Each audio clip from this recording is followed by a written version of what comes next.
so this is essentially talent acquisition in its new form. All right, I'm going to move on to my next slide. The internship. This was essentially a movie that was released. It was about interns at Google, right? And so you actually had a full-fledged feature film out to be able to, and this was featured in all the campuses, and they were actually tickets that were given out free to youngsters, and whoever watched the movie came out and applied, to Google. I want to also share this. This is essentially corporate executive board research, which is busting the myth on Generation Y hiring. The general myth being that Generation Y, if you're going out to hire youngsters, especially across campuses, it requires a cool, youthful brand. That youngsters, particularly Gen Yers and the millennials, are looking forward to joining organizations that seem really cool, employer brands. This research busted the myth, because what it actually shows is that Generation Y is actually looking for and are looking at exactly the same employer value propositions as the generations before them. So they were actually seeking work-life balance. They look at the organization growth. They want to join an organization that has an attractive brand, where the compensation is fair, there is stability, there's opportunity for growth, there's respect, and there's future career opportunity. So they're not really seeking anything that is so exceptional. I'm going to read out another very interesting blog that I came across. It's called The Feedback Rocket. And what you have here in The Feedback Rocket is essentially a story. It starts off with a story of two gentlemen, Pete and Ted. And Pete always had this ability to go out to the bar. So Pete and Ted went out to the bar after work, a couple of times every week. And every time they went out, they'd find a group of nice-looking women at the bar. And invariably, Pete would manage to break the ice and get one of the girls to dance with him or leave the bar with him. He was the better-looking one between Pete and Ted. So Ted asked Pete, what is it that you're doing, or what is it that you're saying to this woman, to the women, whoever it is that you meet, that we meet every time we go out to the bar, what is it that you say to them that allows them to get enticed and walk away with you or dance with you or whatever else? So Pete tells Ted, well, I simply walk up to the woman I like, whoever I find attractive, and I actually tell her that, I ask her, are you religious? And then she says, well, why do you ask? She says, oh, because you're the answer to my prayers. And then the girl would get all charmed up, and then before we knew it, either she'd accept to dance with him or leave the bar with him. So Ted gets very, very excited with this obvious tip, best practice that he actually gets hold of. And so he decides to walk up to the next woman he finds attractive, and he says, well, are you religious? And she says, it's none of your business, and lands a heavy slap on his face. So here we are. Okay, Pete uses exactly the same line and manages to make headway. Ted lands himself with a hot slap. So I have a couple of points to make with this story, and I'm going to read out from this blog, which is a very interesting blog.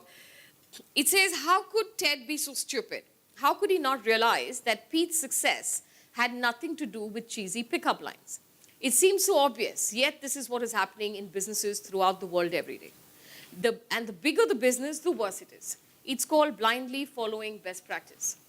The Cambridge Dictionary defines best practice as working method which is officially accepted as being the best to use in a particular business or industry. It's a buzzword which has grown enormously in popularity in recent years, and the author says it drives me mad. By definition, my definition is somewhat different. Best practice involves copying policies and procedures from other companies that seem to have produced good results. There's nothing wrong with this, provided the company is sure that the results were produced as a direct result of the policy or the procedure put in place. The problem is that, like Ted, most companies don't realize that there are usual extraneous factors that have significant impact on the observed successful outcome. It's the old correlation versus causation problem. It's not always obvious what the real drivers of a successful outcome are. In the absence of any real insight, we tend to attach significance to factors that may have nothing at all to do with the true underlying cause. In fact, this is the basis for superstitious beliefs since times immemorial. I'm going to further read another part of the blog where he says every company is different. It doesn't follow that what worked for one company with its own unique culture, location, and established practices will work for another completely different company. What most companies don't realize is that following best practice is by definition a copycat strategy. It is an implicit admission that the company will never be a leader in its field. It is content to play catch-up. relying on his competitors to blaze the way forward. Best practice destroys innovation. So why do companies do it? Because it's safe. No one got fired for following best practice. Sadly, following best practice also covers up incompetence. If I don't know what to do, my best bet is to copy what seems to have worked well for my competitor. As long as we're not falling behind our competitor, then it means I must be doing my job well, even if I actually don't have a clue. Here's my discussion thread. Given companies like Cisco, Google, GE, and others have built very strong employer brands by positioning themselves for innovations, cultures that encourage freedom to experiment, great rewarding careers in learning, are some of us attempting to win the war for talent through mindless imitation? Are we mistaking this to be necessary in the war for talent? Dr. Chandra? Yes, the answer is yes. Because the word is some of us, not all of us. Yes. So, some of us, of course, are mindlessly imitating, and some are able to imitate well, and imitation is okay if you know how it works for your company. So, if I really in India actually did what that video showed, that kind of a song, many young people could be attracted, many could be put off. Depends on where you did it, in which city you did it, and what. So there is no one Gen Y, there is no one pattern to this. So you need to keep on adapting things, and for that, and I want to say this at the table, belaboring this. For that, you must understand the levers of your business and the context and the culture of your company, at what stage it is. So, for example, that blog is saying that best practice is killing innovation. But innovation is extremely expensive. To be at the edge of everything, you need to have deep pockets. Now, you may be at a situation in a business where you have to fighting for survival. And at that time, if a few good practices come and help you survive, just improve your quality system or audit system or one of those things, it's okay. But once you get your feet and you're strong in your muscles and you know you can now go and innovate something, you should do that. But to innovate on a weak situation is not right. Or to not innovate when you have all the muscle is also not right. So it is about what Vikram said, is the timing, and the ability to understand the ecosystem, the whole. So I'll end this with the famous story, which is completely in a different world. So I come to a very small town, rural town, in a certain border town, in a certain backwater state of this country. And in that town, there was a very powerful king. And that king, in his times, in the early, 19th century, used to go to London very often, just to have fun. So one day he saw, in one of his trips, he saw that in many parts of London, there are fountains of water, which made the streets look very beautiful, isn't it? Lots of nice fountains. So he comes back, and in that town, he asks his engineers to set up fountains of water. And for the next 3 years, that whole town in the region had famine. Why? Because the entire groundwater, which as it is was very low in that area, it's a true story, by the way, it really happened in a small town called Vijayanagaram, where this guy actually created drought for next 3 years because he used up the entire groundwater and people didn't have water to drink. So this is a classic example of what looks beautiful, and without understanding, if you bring and plant it, whatever that did, many companies do. That's my understanding. Yeah. Great point. So, Aparna? I think I agree to the sum of us part of it that you said. But in this statement, I think the other debatable word is mindless. Okay, so going back to what I said earlier is the fact that it needs to be customized. Whatever one is trying to copy or imitate needs to have utility and use within your organization, in the ecosystem, in the culture, needs to fit into the DNA and say, examine, the practices that you not just copy whatever is available in a handbook or in the best employer study and say, this organization is doing this and hence, we must also. And it's not about, for HR to have brownie points on their resume or in their appraisals and get appraised favorably. So the point is about customizing, and as you would have heard in Hindi, they say nakal mein bhi akal lagani padti hai, right? So uh, you know, even when in examinations where people try and copy, as we've heard about it, it's not question number, you're trying to see what the other person is saying. You really don't know which line what, and you say, okay, this guy has written this, so maybe this multiple choice, this one also will be the right thing, and you end up getting it wrong. All right, I mean, in our practical understanding in examinations, what we have heard, right? So similarly, it's not about if for these 25 companies this is something that this works, which industry, what kind of an environment, all right, what is the stage of business that you are in, all right, the product life cycle that you have. Is it a single product company? Is it a multi product company? What kind of brands? What is the market? Okay, what is the external environment? All of these factors have to be taken into consideration when you look at what is it that you want to customize and then implement in your organization. At the same time, implementation is not about the method of probably what made it successful in an X company. You probably had everyone enrolled in the process of executing it. In your organization, if it's only HR or a team of people trying to do it, it's probably not going to work. All right. So method of execution is equally important as far as just the looking at the idea per se. So the entire thing needs to be examined, studied, and then probably customized for the benefit of the organization. Okay, Prince, can we get your view on this? See, I believe in working smart, not working hard. Okay, that's the philosophy. I was just examining this in the context of innovation. So you have inventors, you have innovators, and you have got applicators. All have succeeded, all have failed. Now you take inventor. IDEO is an inventor because they don't commercialize any of this thing. Many of the top 50 ideas in the world have come from IDEO. So they will contract with organizations that I am an inventor, I have ability to think, I have got that uniqueness. Organizations take it, they become innovative because they will build upon that and commercialize the whole thing. You take Philips as an organization. Philips has innovated the best of this thing, right? And today they have closed down their complete lighting division, right? Or you take Sony, right? Now you take Samsung and iPhone. Samsung has not created iPhone, right? And Steve Jobs had it, but for a long time he was waiting for a right moment. He launched it. Samsung, much before its time, hired 1,000 PhDs, which nobody this thing, right? They sent these PhDs into the market to research everything. So they applicated the whole this thing, and Samsung is equally successful, right? So it is not about copying or inventing. It's about what ecosystem do you have which will help you to succeed in the market.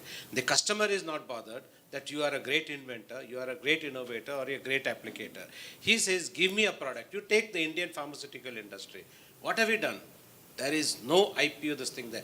They found that in US and other countries, there was abbreviated novel drug applications and there was drug master file. And there was a law which says, because they also wanted the medicines were becoming very costly.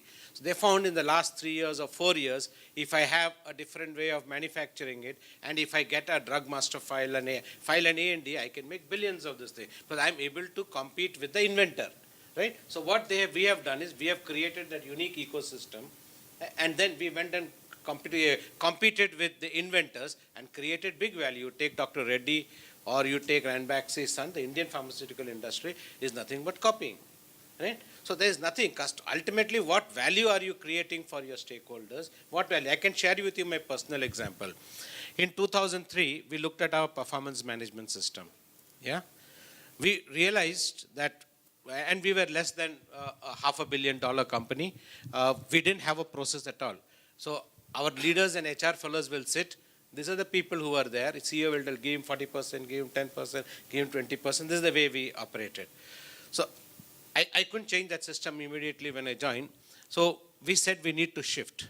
So what we did is that in a seminar of CIA, which was organized, I saw the TVS group, right? They had presented their performance management system, and they had a unique thing called X Matrix. So I said, it sounds good.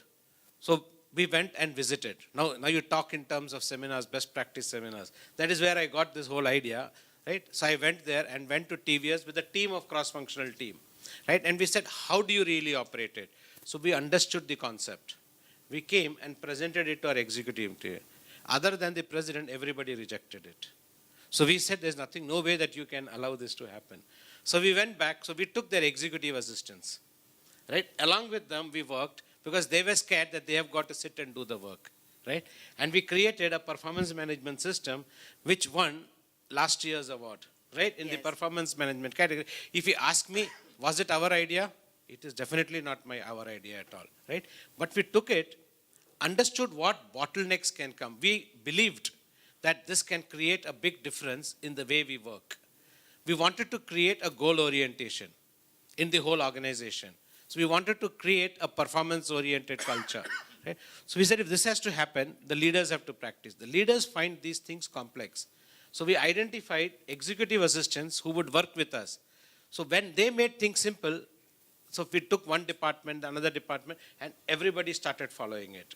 Then the auto business, which I was in, got merged with the farm business. Farm business has got policy deployment. So what they did is that since the auto president was becoming the farm president, so we said we will not do X matrix. So, but only one business took X and we took the whole, they took the whole policy deployment. Now they made performance management very complex for people. Now you have taken it from one, within the company, in one organization it is working, other organization it failed miserably. Now today we are telling we will go back because performance management system is actually the cost for all engagement in the company. So he said, let's make it very simple. So we're going back to X matrix. Right? So therefore, you need not have to have an idea of your own. You will say big businesses are created by looking at somebody else's idea, but you need to create a unique culture. I'll share with you a story of a company which wanted to professionalize. So they hired, the chief executive hired the HR manager, right? And he said, I heard this from Dr. T.V. Rao, so I'm just not my story also. Right? So I will use your story some other time, some other place. This is copying. Right, to make it interesting, you know. Not copying. They akal wala copy. Yeah, correct. So what he did was that, so he found nobody in the company listened, including the chief executive. He says, I have built this company. What will your systems work? Without systems, I have worked. Everybody has an HR manager, so I am also having an HR manager. So this guy didn't know what to do. So he went to NHRDN and told them, you know, you are speaking of best practices, no? You call my CEO as the inaugural speaker. So the CEO came and became the inaugural speaker. Now you are speaking on what transforms organizations, what are the best practices. So he's told of all best practices which never existed in the company. Because he told his HR manager, prepare a speech. So whatever he wanted to do, he put it in his speech. This fellow never realized. He went and he read it to the public. So then newspaper people started interviewing him. He says, yeah, I have this, I have that. And everything, so all the best practices are available in the company. So then somebody said, you know, we will visit your company and we'll see whether how you have created these things in an organization like yours. Then he didn't tell anything. So when the HR manager went, sir, aapne to sab bol diya. You have told everything you have, but you have nothing inside you. So you'll become a mockery. Then he said, no, let's call the management staff, etc. And they created and they really transformed the organization. So you have got to find out what is it that will click? Copy meticulously, but copy what is it? Akkal. Yeah. Nakkal mein bhi akkal chahiye, right? And billion-dollar businesses have been created by this simple philosophy. You must understand your customer. You must understand your process. You must understand whether your culture will make it happen, right? And Samsung invested huge money to create that culture. Right. Now, those very same things may not work. What have you done? Your business process re-engineering has been copied from UK and other places where business went down, how you want it to go. You have got the policy deployment, which is nothing but created by an American. Now, the America realized that, you know, we don't have anything. Therefore, they created, what do you call it, is black belt, right? If you look at process, it's the same thing. They have branded it differently. Right? So everybody copies everybody, including God.